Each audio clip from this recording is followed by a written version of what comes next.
Hi guys, this is Ratchet Raw, and today we're gonna continue playing Criminal Case 12 Payback. So let's unlock Chapter 2. Basically, I hacked into the Pacific Bay prison service and I found out where everything had been living since he's released from prison. And you'll never guess where. David Brightman had been living at the synagogue. Oh, at the synagogue? But how can he have lived there? It's a place of worship, not an inn. You're right there. The best way to know what he was doing there is to go take a look. Let's go to the synagogue. Okay. Jewish. Or whatever it says on English. Okay. Let's go to that synagogue.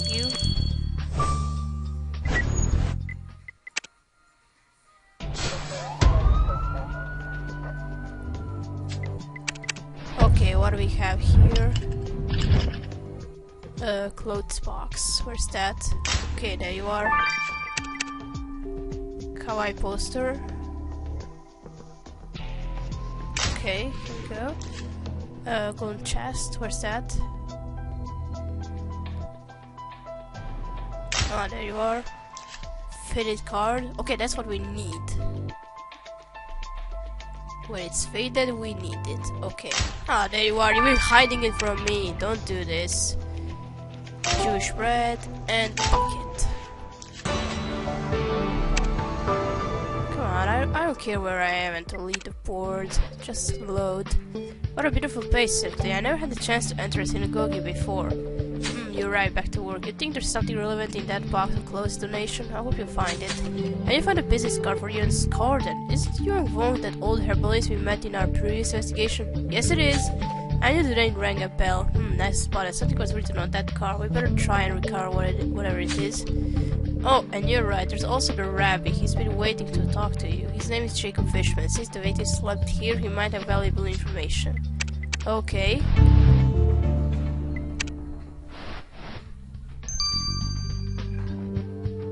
Okay, let's first, let's do this business card first. Sorry.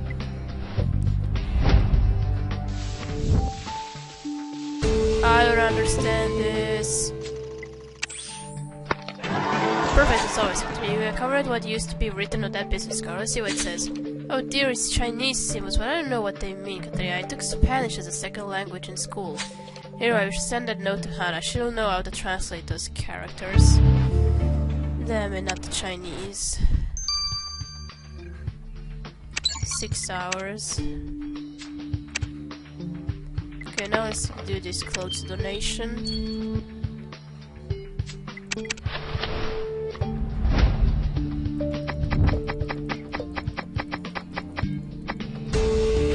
Oh, mobile phone. Alright.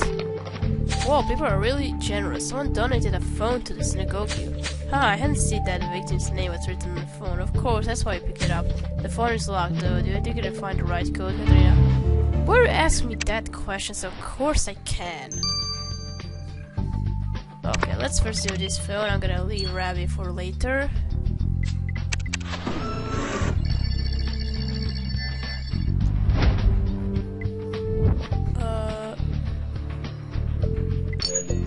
No, that's not it. RNS. YBE. Okay. We unlocked the phone. It's time for the phone. Good job unlocking the victim's phone, Secretary, but it's weird, there's only one message on it. If I'll only help you out of pity, you ruined my life, I'll never forgive you. And it was sent by Eva, the victim's daughter. You're right, Secretary, it doesn't fit with what she told us. She seemed eager to live with her dad again. We got to talk to her. Oh. What's it gonna be? Okay, let's first talk to this rabbi guy. Hello, Secretary. To what do I owe the pleasure? Here, let me make you some tea. Mr. Fisher, I've heard that David Brayton has been murdered this morning. We wrote that he'd been sleeping here since he's released from prison. Murdered? It's horrible. Why would anyone do that? David was an ex-con, it's true, but he was trying to turn his life around. He had nowhere to go after he's released from prison, so I offered to let you stay here until he could find proper accommodation. I knew him before he was incarcerated. I saw him for 7. He was a nice man, if you forgave his illegal activities, of course. I had to admit that David seemed to have a lot on his mind lately, though. He spent a lot of time at the train station, just sitting and thinking. Oh? Poor Mr. Brightman tried really hard to turn his life around. You're right, Katrina, we gotta find his cure as soon as possible. It's true, Miss Fisherman said that David spent a lot of time at the train station. It might be a good idea to go back there. What do you think, Katarina? Okay, I said yes. Let's go first go to the railway station. Why did I say station? Just the railway, wherever.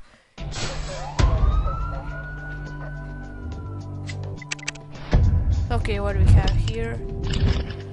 Okay, ladder, trash bag, where's that? Okay, there you are. I see the torn article. Here's a skateboard, and rope, and spider web.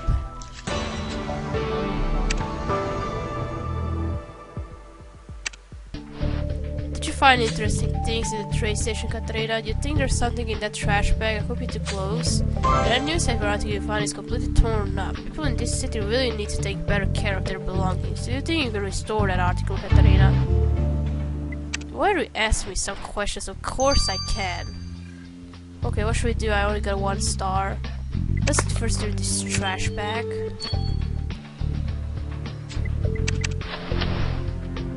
Pocket knife.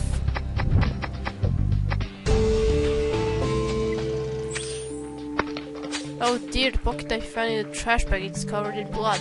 You're right, you have to send a knife to Yacht right away before possible evidence gets ruined by contamination.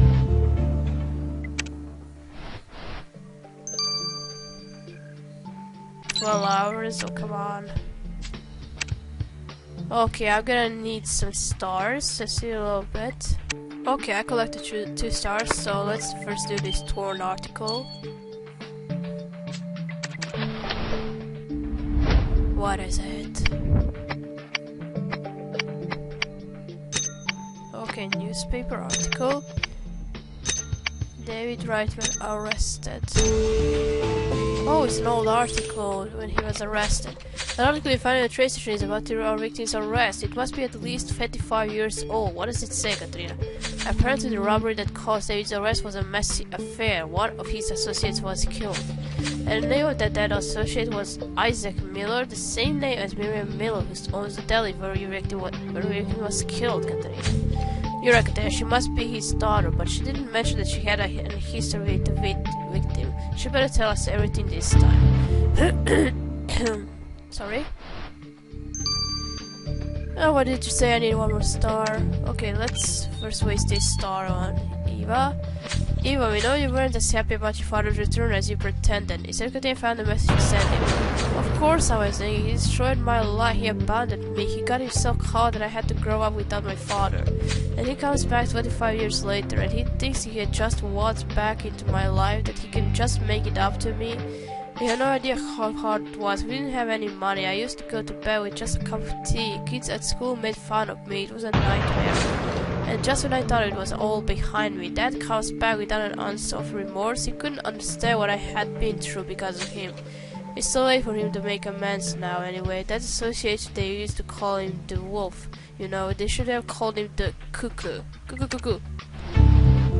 Okay, that was... strange reaction. Okay, she's suspicious. Okay, I need 1 more star to talk to this woman. See a little bit. Okay, I have stars, so let's talk to Miriam. Miriam, you never mentioned that the man murdered in your deli was working with your father on robberies? Of course I didn't. It wouldn't make me the perfect suspect, but since you know that much, I might as well tell you everything. Let me just put my tea away. My father was working with Brightman on his robberies. He was a safe cracker. He was a nicknamed the Fox. I was very proud to be his daughter. But Spirit, with all due respect, what your father did was illegal. My father took pride in his word. You cops, you think life's easily divided between the good guys and the bad guys. My father just did what he was best at. But David, he never had the nut. That last robbery, he didn't listen to my dad's warnings. He made them stay too long on the crime scene and police arrived. A shooting broke out and my dad was caught in the crossfire. It's all Brightman's fault. If he had listened, my dad would still be alive. So I'm not sad he died, and I sure won't mourn him. I'm glad that someone finally avenged my father. Okay. That was a strange reaction. Okay, we gotta wait for these Chinese characters and pocket knife to finish, so see you a little bit. Alright, we are back with criminal case 12, Payback. So let's get the results of the Chinese characters. Come on, what is it? Joy translation services at your service, Katerina. So I read the Chinese characters from the business card you found at the synagogue through the computer. And they've been written by a lovesick poet with dreadful grammar. It roughly translates into My Little Dragon of Love. No way Mrs. Wong would have written that. It's preschool level. You're right, Katerina. Since we found that call where the victim was sleeping, it must be David who wrote those words. Do you think the piece David wrote was linked romantically to you and Wong, Katerina? Let's go see her. Okay, you again.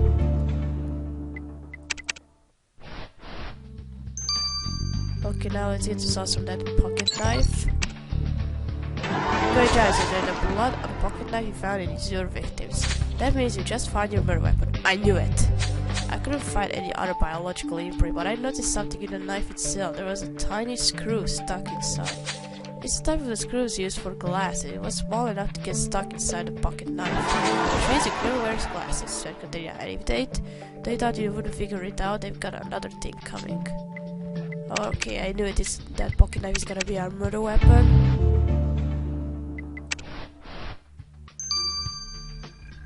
Okay, now let's talk to Yuan. Mrs. Wong, it seems David Brightman wrote the message on this card about a little dragon of love. Was he talking about you?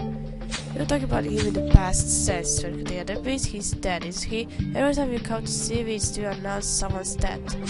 But to answer your question, yes, I was David's little dragon of love. David and I, we had an affair a long time ago. No one ever knew about it. We had to keep it a secret from my husband, but when I was with him, I felt invisible. But then he went to jail and I decided to commit myself entirely to my family. It all seems so far away now, part of another life. However, it's all I have to say about this, Secretary. Now please let an old woman mourn her lost love. I need a cup of tea and some peace. Okay. Sorry. Return to the police station. What a curious case, Katerina. I wouldn't mind taking a minute to recap it all, wouldn't you? We met with Rabbi Fishman who tried to help our victim reintegrate society. He was letting him sleep at his synagogue. We also learned the truth about Eva's step-sitter resentment for her father, and there's a role our victim played in the death of Miriam Miller's own father, who used to do robberies with Brightman until he was shot by the police. You're right, Katerina. Let's not forget that David Brightman had an affair with you and Vaughn when they were younger. It's so unexpected. Mr. Katerina, I have something for you. Remember the love message I read to you and Wong, My Little Dragon of Love? While I researched your victim history, I learned some of his old associated code names. You already know of the Fox, Isaac Miller. David Brightman was the Wolf, so on and so on for every one of his associates, until I found the one called the Dragon. Get my drift, Katerina. That's right, it wasn't just a message of love, it was a code name. You and Wong must have worked with your victim on his robberies.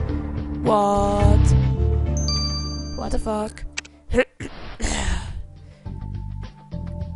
Okay guys, we're gonna find out later, so we're gonna stop here. We're gonna continue playing in chapter 3. Thank you for watching. Don't forget to leave a like to this video and I'll see you again. Goodbye.